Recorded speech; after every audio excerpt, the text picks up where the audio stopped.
Hello and welcome to the course.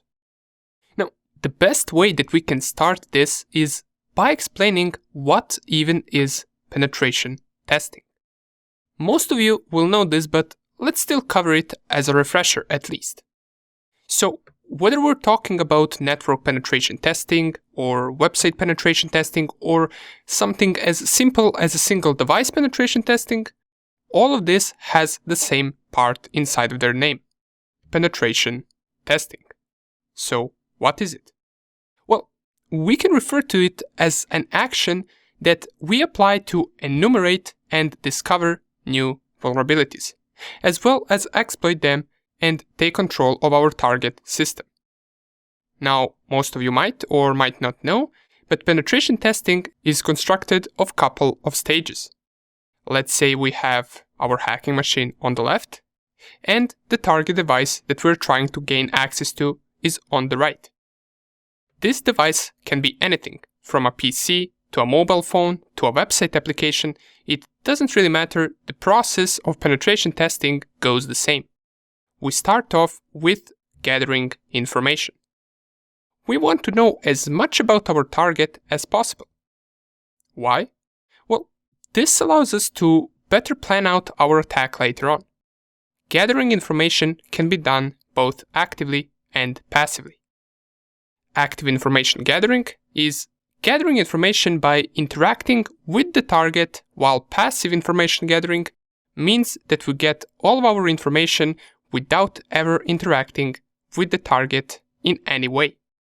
For example, we can get information about Facebook by Googling it and reading about it on another site like Wikipedia.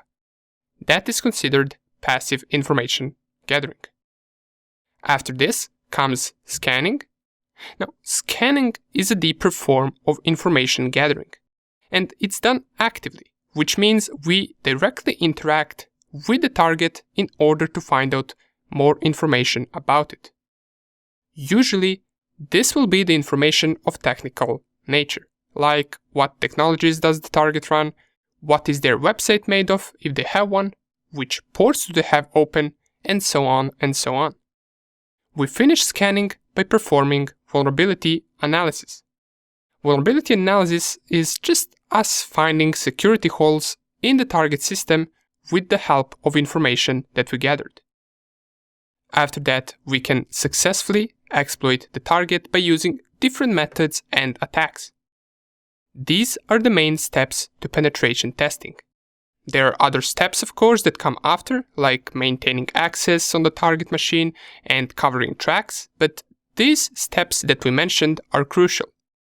Now that we covered and went through the basic steps of penetration testing and what those steps are, we can also say that penetration testing can be divided into two main groups.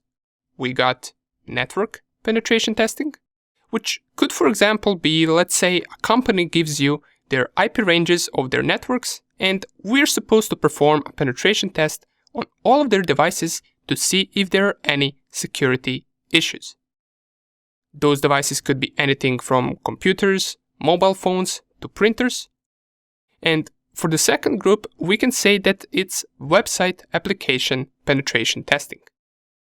Here we perform various different attacks to determine whether the website that we are attacking is properly coded and secured.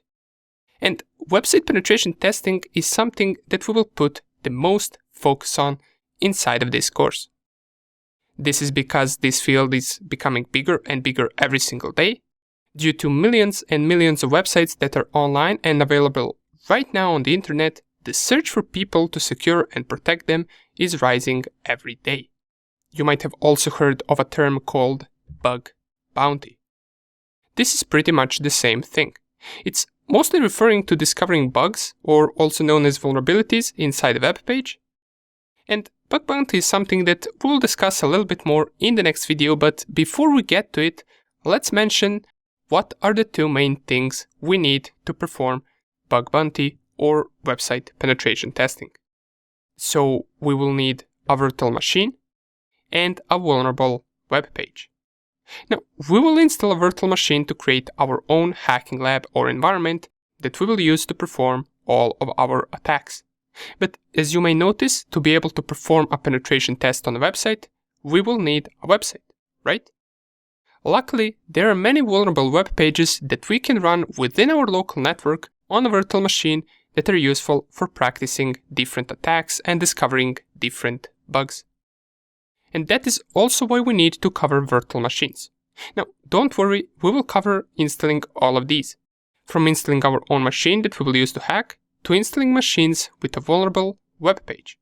And trust me, it's not that hard as it might sound like. Nonetheless, now that we mentioned some basics of penetration testing, let's discuss bug bounty in the next video. See you there.